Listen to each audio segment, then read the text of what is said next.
Hi, everyone. I want to introduce you to Mark MacDonald of Electric Avenue.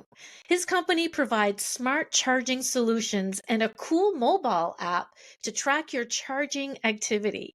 We are going to talk about all things EV and low balancing. And low balancing ensures multiple vehicles to charge in the same network without overloading the system. So interesting. Coming up next.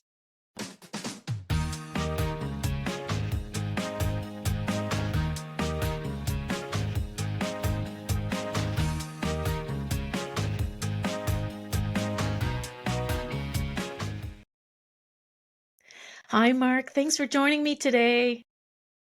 Thank you, Maria. Thanks for having me. That's great. So you're with Electric Avenue.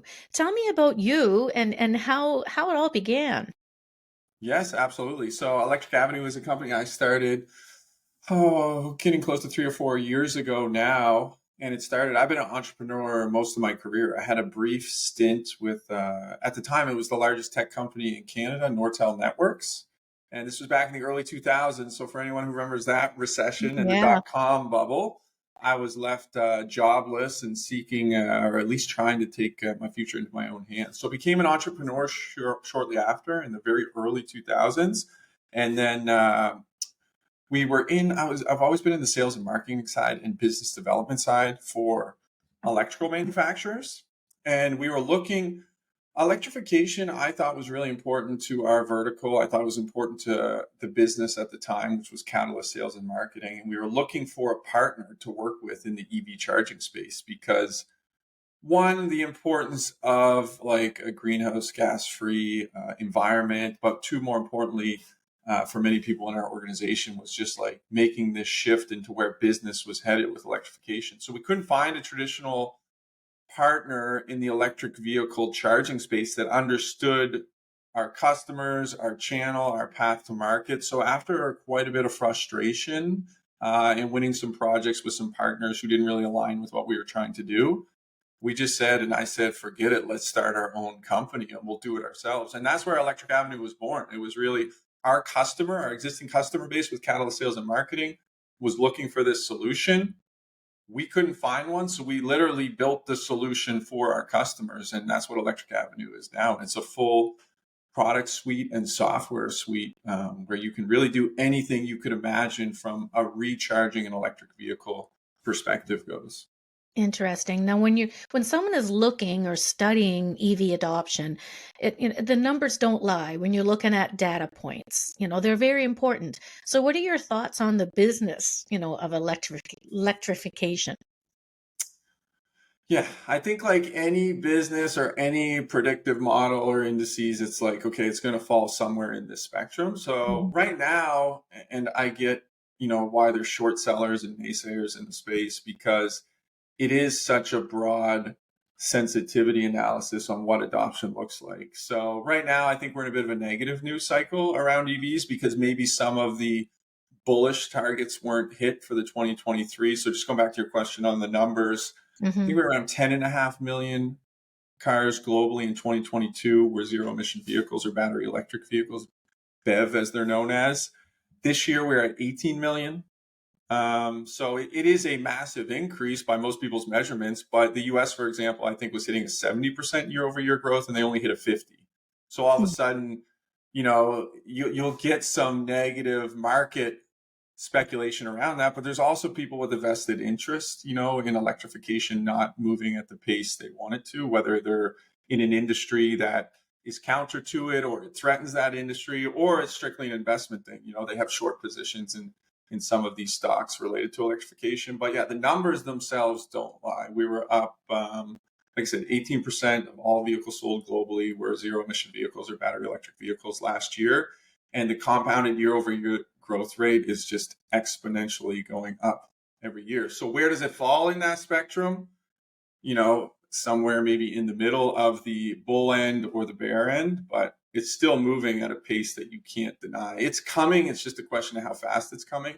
Those are Mhm. strictly the numbers, like the free market numbers. Then you also have regulatory capture that's pushing it too, because you have governments across the world. If you look at the Kyoto Accord agreement, everyone who has signed on to the Paris Climate Deal or the Kyoto Accord has committed to reducing greenhouse gas emissions, and there's target thresholds within there. So if you just take the Canadian government or the US government, essentially we've committed that by 2035 in Yeah. the light duty vehicle sector, we will not sell anything but a Yeah, zero emission vehicle. all new vehicles will be EV. So what are your thoughts on that for Canada? Well, actually, not necessarily EV. The government's kind of covering their both ends right now. It states zero emission. So there's still some people pushing for hydrogen fuel Okay. cell or hydrogen combustion. So those also qualify Mm. under the government mandate. Um, my thoughts are unbiased because I'm in this industry. Like, I think regulation can definitely help, but I also think the market, it has to make sense for the market, because you can't like hit people with a stick to get mass adoption. There's carrots, there's sticks. Right now our government is choosing carrots in the sense that, hey, we'll incent you to buy the vehicle. So I think depending on some variables, $5,000 federal rebate if you purchase a zero emission vehicle right now in Canada. Some provinces are kicking it up, like Quebec. I think it's almost $12,000 Mhm. total subsidy. So those are the carrots I'm talking about. Yeah. And then the opposite side of the spectrum is like the stick saying, well, you just can't buy this after 2035. My problem with the regulatory approach is it's hard to move the entire market doing it that way. So I think if we're really going to hit our adoption targets, the technology just also has to be phenomenal and like better than its current counterparts. So if you look at And they have something to like get that there. new Tesla Model S, I'm not advocating for Tesla in any way, but if you just look at that Tesla Model S or some of the other vehicles that are now coming to market, strictly from like a straight line performance standpoint, that Tesla Model S at $150,000 Canadian is the fastest production vehicle ever built, or it was for a time. Mhm. 150,000. Its closest rival as an internal combustion engine is like the Bugatti Chiron. It's a $4.5 million vehicle. So I think if we keep building better vehicles, if the market keeps putting better vehicles to market, if we get the infrastructure, that's the biggest impediment right now, Mhm. is infrastructure. When people have a bad experience with electric, it's typically around refueling them. And I think, Maria, when you and I talk, you drive an electric, so you know this story. But refueling them is or recharging them is one of the big issues. So I think getting the infrastructure out there so consumers don't have that bad experience and they don't pass that bad experience on is like critically important. And that's the other place our government is spending money right now is on infrastructure, and the US government as well. We do it under the ZVIP program, the Zero Emission Vehicle Infrastructure Program. In the US, they have a few. Their big one is NEVI, which is the National Electric Vehicle Infrastructure Program. So I think if we can figure those two things out, building better vehicles, better battery technology, and then having the infrastructure to support the adoption at the rate it's going, which we just talked about earlier, then I think you'll get mass adoption. It's no more like, oh, they're worse for the environment, they're better for the environment, like all these things. If they're just better technologies and we're fueling them from clean energy sources, then the science and the facts are there to support, like, hey, no, this does reduce the carbon footprint over the life of this vehicle. Hmm. Electric Avenue's tagline is always be charging. So can you explain this a little bit further? The always be charging. Yes, yeah. I forget where I heard it the first time, but I fell in love with it. Mostly because if anyone, again, I'm going to date myself. I already told you about my first recession in the early 2000s. But Right. if anyone remembers a movie with Alec Baldwin, it was called Glengarry Glen Ross. I don't think it lands today in our current social environment, but he had a tagline, always be closing. But always be charging is fun because it's a playoff. Always be closing related to sales, Oh, but always okay. be charging. Always be charging is also extremely like relevant for people who aren't used to battery electric vehicles, because fundamentally the way you refuel or recharge, I'll use those terms interchangeably, is different than an internal combustion engine. When we have, for the last 100+ years, when we've driven around internal combustion engines, we would fill it to full, we would wait till empty, and then we would stop for 5 minutes at a gas station, which has the most incredible distribution network because it's had over 100 years to build out that distribution network.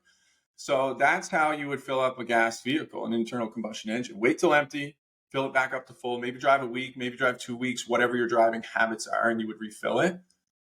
That's not a great use case for battery electric vehicles, and for a few reasons. One is like battery maintenance.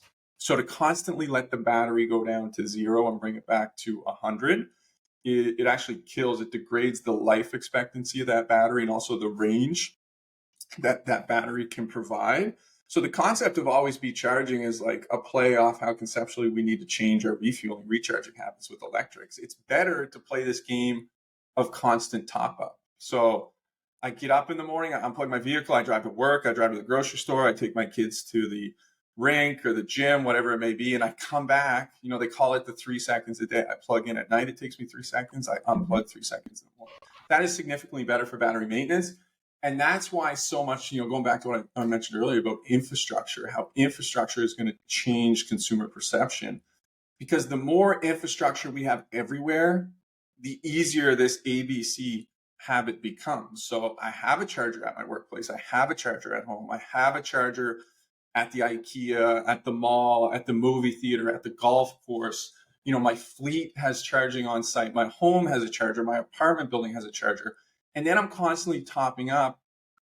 One, which is better for the battery, but two, it's also a more cost-effective and easier way for the grid to manage EV charging loads, because now I only need these low-cost, what are called level 2 chargers. So level 2 essentially takes the same amount of power as your stove, so it actually can use the same plug as your stove. Those are really easy to deploy, and they're also not that expensive. Even a commercial one that does billing and all these really cool features of load management, you're still only looking at $2,500 for one of these, as opposed to those big fast chargers, which get you in between your destinations, which could cost $150,000, $200,000. So there's a whole lot of reasons, always be charging is a better philosophy when building out infrastructure for battery electric vehicles. Something you had mentioned earlier, and I never really occurred to me, was when electric vehicles are in transit. Let's say they're in between dealerships, or they're just moving from point A to point B on a transit truck or a train or what have you. And those need to be charged. Like they need to, they need to be topped up. So, what's involved, and what does this look like, this in between destinations? Yes. Yeah, if you look at that, that's a good one. If you look at the entire manufacturing to delivery of that product, just that charging infrastructure alone is like its own marketplace, because you're absolutely right. And the concept is no different. We can draw the comparison on that one to an internal combustion engine. If we're here in Halifax. Halifax is a port city on the Atlantic Ocean. We bring in the majority of European vehicles into Canada through our auto port here in Halifax. And just like an internal combustion engine, it would not leave the Audi or Mercedes manufacturing line in Germany with a full tank of gas, right? Because now you've got 1,000 vehicles with a full tank of gas. It's an explosive source on a shipping vessel. And the same is true with batteries. You wouldn't ship that vehicle with 100% charge because of the stored energy in the battery and the fire hazard that would create. So the comparison is identical. And then, the amount of charging infrastructure. And one of our favorite projects, or my favorite projects we've worked on as a manufacturer of EV chargers and software, is CP Rail, so Canadian Pacific Rail. So we provided fast chargers for all their facilities. So let's take that use case. Mercedes, new all electric vehicle, ships from Germany, lands at the auto port here, right? It will need a top up. So we've got infrastructure there at the auto port, gets on the rail line. CP Rail has fast chargers, not only for the transit of vehicles, but also for their internal fleet. CP has started converting their fleet vehicles that work their rail lines to electrics. The Ford Lightning's a prime example of a work vehicle that electrified is a great solution and probably has a really good ROI depending on your use case. So now they've got EV charging infrastructure there. And then when they finally get to the destination, which is the dealership, we've worked with dealers across Canada, Ford, GM, Chev, Hyundai, Acura, you name it. We've provided fast charging and level 2 charging infrastructure for those dealers, because then once they finally do arrive to Ford dealers want a great delivery experience. So they're going to top those vehicles up to 100% before that end user, the consumer, picks up their vehicle. And then, then we're into the infrastructure we talked about earlier. Now, hopefully there's a charger at their home. Hopefully there's a charger at their work. And that's the type of infrastructure we're talking, really to solve this problem that we're having around EV charging infrastructure. Can you describe the concept around load balancing for, for multi-unit buildings, like multiple chargers plugged into the same network? Yes. Yeah, that's an important one. It's something like I'll hear frequently in conversation or, just reading on the subject. People are always worried about the grid. Like, Right. okay, cool. You want everyone in North America or globally to drive a battery electric vehicle, but our grid can't support it. That's the most common thing that I'll hear or you may hear. And the numbers don't really support that, but the reality is a bit different. I'll speak to it in this way.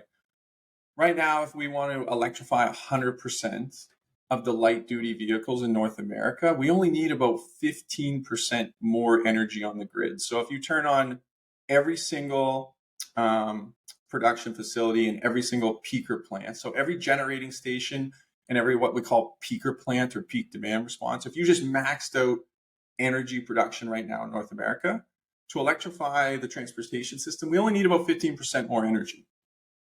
The problem is the reality of the math, the math doesn't line up with the reality, which is people want to charge when they want to charge. So right now, because the grid was built for like Christmas Day and, Thanksgiving, everyone's home, everyone's cooking, the heat's on, the lights are on, like that's how much power we have on the grid. But if you can convince people to change their charging habits or use charging habits that match unused headroom on the grid, which is typically at night, right? People are doing less things, so the grid demand is lower at night. So if we can, one, convince people to charge at night, or put what we call DERMS programs in place, distributed energy resource management systems, where utilities can actually control EVs and EV charging loads on the grid, then all of a sudden that 15% additional power becomes a viable goal, because now we're talking about things like renewable energy, solar, wind. There's a lot of ways to get to that 15%. So one, controlling charging habits gets us there. And the other thing that you said that you and I talked about is load management. So actually managing these loads within the building, because the average Canadian only drives about 50 or 60 kilometers a day. On a level 2 charger, like I talked about with the stove Right. plug, that much energy, that's only about 2 to 3 hours of charge time per night. So if I come home, let's take an apartment building, which is a prime example, because 40% of Canadians don't own their home. 31% of Canadians live in a multi-unit residential building. So 3 units or up. Let's say I come home to my apartment building and I get home at 5, 6, 7 o'clock at night. I don't leave the next day to 7, 8, 9 o'clock the next day. So I've got a 12-hour window where my vehicle's parked and plugged in. Right. If I was going to dedicate one breaker, one circuit, one outlet for that charger, the load calculation on the building, so the amount of energy you'd have to bring in that building to support that 1-to-1 ratio is astronomical. But now all of a sudden, if I can put 4, 5, or 6 chargers all on the same circuit, but through software control them, so ultimately if the homeowner comes home at that 5, 6, 7 and they wake up at 7, 8, 9 and their vehicle's charged back to 100%, that's the experience they care about. They don't care that maybe it took 4 or 5 or 6 times longer to get there. So that's the idea of load balancing, and that's some of the nuances around getting the grid to the point where it needs to be. Ultimately, an electrified transportation system creates a more robust grid. When you start talking about things like bi-directional charging, where, okay, not only can I draw energy into my battery from the grid, but during grid events, demand events, what Halifax is like with their storms, during power outages, if I could also return that energy from my battery back to my home, back to the grid, it actually creates a more robust grid and a better system and experience for everybody. Yeah, it would. Bi-direction is amazing. From Mm-hmm. what I hear, it's not available yet, right? It's just not. The standard is there. There's a few manufacturers like Ford with that Lightning who advertise it. Uh-huh. Unfortunately, the reality of actually, doing it's expensive. It's cost prohibitive right now. I think I got a quote. We have a Ford Lightning in our fleet, and I think I got a quote to do their whole bi-directional system. And it was going to be like a $20,000 all-in cost for that feature. So, like anything, economies of scale. The standards there. It's built under the ISO 15118 standard. The standard for bi-directional there. There's more manufacturers announcing they're going to offer it. And then eventually the cost of all that electrical infrastructure will come down. So it's there. It's just not there for those reasons. So if I was a multi-unit owner, of a building and, I was considering putting in some charging units, what are some of the myths or some of the misconceptions that you might come across? I think one of the big ones, or one of the big concerns, I don't know about misconception, is just like a way to recoup the cost because the developers we work with are concerned about putting charging infrastructure in because once you get above what we would deem a low rise, so let's say 5 stories, once you're below a 5 story apartment building, those are typically easier to deploy EV charging infrastructure in because you have like the individual meters for each unit or each suite down in the parking garage. So Hmm. there's systems where you can tap in to the tenant or the condo owner's meter, and all that charging energy can just go right on their, let's say, Nova Scotia Power bill or Power bill. So those are kind of easy. Where it becomes hard, and one of the myths that I run into with developers, once you get into high rises, so there's no longer meters in the parking garages. They put them up on the individual floors to lower the cost of the electrical infrastructure. Now they're trying to figure out, well, hey, I only have what we deem a house meter. So I, the developer, own that meter with my power, with my utility, and I need to weigh, I'm buying that energy at 12, 13, 15, 20, depending what market you're in, 30 cents a kilowatt hour. How do I bill my tenants for that energy? So that's one myth, like the ability to do that and recoup those costs. So that's where like smart or commercial charging infrastructure starts to make sense in those applications where you can actually, there's metering systems in the chargers. So you can buy the energy from your utility at 15, 20, 30 cents a kilowatt hour, and you can resell that to your tenant. And now all of a sudden you've got an ROI. One, you've got an amenity, and maybe you have an amenity in that space to differentiate yourself as a developer. But then two, you've got an ROI or a payback scheme for that CapEx and of course the OpEx to maintain that hardware. So that's a big one. People don't think it can be done. And then two, the other one you and I touched on is they just don't think the service will support it, the electrical service in their building. So, they just wash their hands of it because it's too complicated. But that's where things like load balancing come into play, which we just touched on, where you Yeah. put more chargers on the existing circuitry that you have in the building, or going a level up. We also have a monitoring system. There's a monitoring system where you can monitor the power coming into the building, and you can correlate that to the amount of load going into the EV charging. So you can ensure you're always using that unused electrical headroom, if you will, in the building, and Right. apply that to vehicles. So there's a whole lot of cool schemes most people aren't even aware of where they Yeah. can add much more EV charging infrastructure, not only to apartment buildings, commercial fleet applications, without getting into really costly service or electrical upgrades. What solution-based projects is Electric Avenue working on? What does the next year look like for you guys? Our pipeline, it's going to be a fun year, no question. So we entered the US last quarter. We just shipped our first few orders into the US. So the US market is a whole nother, you know, world for us that's new, and the projects that are going to come out of that market are exciting. But here we still love working with the development community. We have a project approved through some federal funding right now for over 600 level 2 residential chargers. So that's one project. One developer has an incredible commitment to sustainability and shifting his buildings to net zero buildings.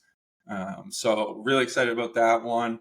And then we've got projects with hospital out on the West Coast that looks really fun, getting into that space because we were so focused on the multi-unit world for so long. And then we just launched our first hardware that we designed like start to finish. We actually own the IP on. So it's exciting. It's mostly designed around MIRVs and fleets, but we're excited to see the applications that fits into in the entire North American market. Sounds like a great year ahead for you guys. I wish you guys Very all the excited. best. Yeah. Thanks, Mark, for joining me today. Appreciate you having on the podcast, and keep me posted on what happens next. I will, absolutely. Thanks, Maria. That was Mark MacDonald of Electric Avenue. Do you have any questions or comments about this episode or even previous ones? If so, make a comment below or send an email to podcast@sociablemedia.co. Special shout out to Smart Energy Event, who were sponsors of this podcast. And thanks to you for watching or listening today. I'm your host, Maria McGowan. We'll see you next time.